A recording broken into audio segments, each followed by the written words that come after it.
Boruto fans might be some of the most impressive people out there, because their ability and willpower to die on a hill for one of the most average pieces of shonen manga is borderline inspiring. But the downside of having a fanbase consisting of literal thumbsuckers, you get a collective of people who don't know how to handle criticism, because as a united front they share two brain cells that are fighting for third place. And that's why when I made a video about why Boruto is a bad sequel, they literally lost their minds. But as the self-imposed anime English teacher, I nosedived straight into the criticism with the ideal of peaceful dialogue and discussion, which is more I can say about Boruto and their chakra eating aliens. Okay, we have another video talking about why Boruto is a bad sequel. Let's see if this guy brings up any good points.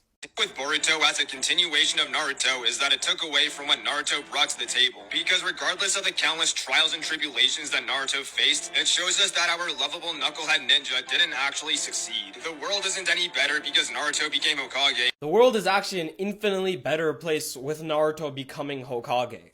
Naruto becoming Hokage made it practically impossible for any other village to wage any sort of war.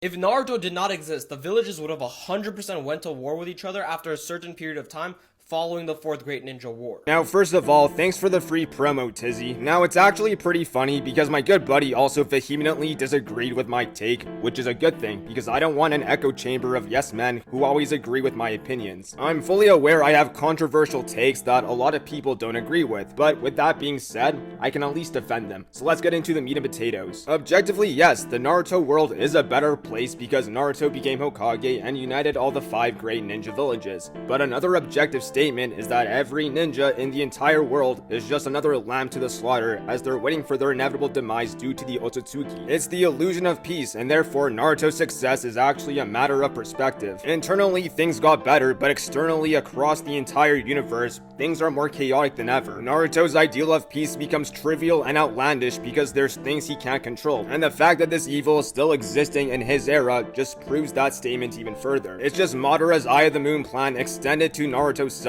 who's now supposed to be the savior of this generation. And that's why I find it funny that the first scene of Boruto is Boruto versus Kawaki in a destroyed elite village almost to mirror Naruto in the Pain Invasion arc. I believe it was Hashirama who said whenever and wherever you live, there will always be war. In Boruto, the ninja villages may not be at each other's heads, but there is a much more evil external threat that's far more chaotic to the destruction of humanity. In reality, a ninja world full of peace is boring, so ultimately they had to force conflict to move the plot forward, and sadly it was at the detriment of Naruto's character. And Naruto fails to end the cycle of hatred because of Kawaki hating Boruto. It just spiraled down to the next generation. Now here's future Doron editing the video where I have to interject and correct myself, because Kawaki actually loves Boruto, he just hates the fact that he's Momoshiki's vessel, so it's essentially hate by extension. And essentially the cycle of hatred never stopped, it just shifted from shinobi to aliens. And for me, the plot of Boruto drives this point even further because it showcases Naruto's inability to protect and eliminate these cycles. This is my interpretation of the story. Okay, there's still villain groups similar to the Akatsuki. Villain groups existing is not a result of Naruto failing to maintain peace. If it wasn't going to be Kara, it was going to be some other villain group, because villain groups existing is not something Naruto can control. Now, if you're going to do a sequel to Naruto, at least let his era end so at least there was some semblance of purpose. Boruto could have very well been Naruto's grandson or faces conflicts after Naruto's time has passed, and it would not have detracted from the story at all. That's why having an antagonist group like Kara is kind of a slap in the face, because me and a lot of people who grew up with Naruto didn't want to see him struggle like this like he did in Shippuden. We wanted to see his era end with true peace, not chaos and conflict. The fact of the matter is that Naruto and Sasuke become more like plot devices than they do characters. A great example of a good sequel is Avatar The Last Airbender to Avatar The Legend of Korra, because Aang did bring peace to his era, and it's only after his timeline is over does the story make way for Korra to be the hero of her story. Naruto and Sasuke were pretty much holding Boruto's hand until the plot chose to discard them for convenience. Despite being an absolute monster and powerhouse, it seems like he got nerfed just to fit the plot of the story. Guys, it's 2023.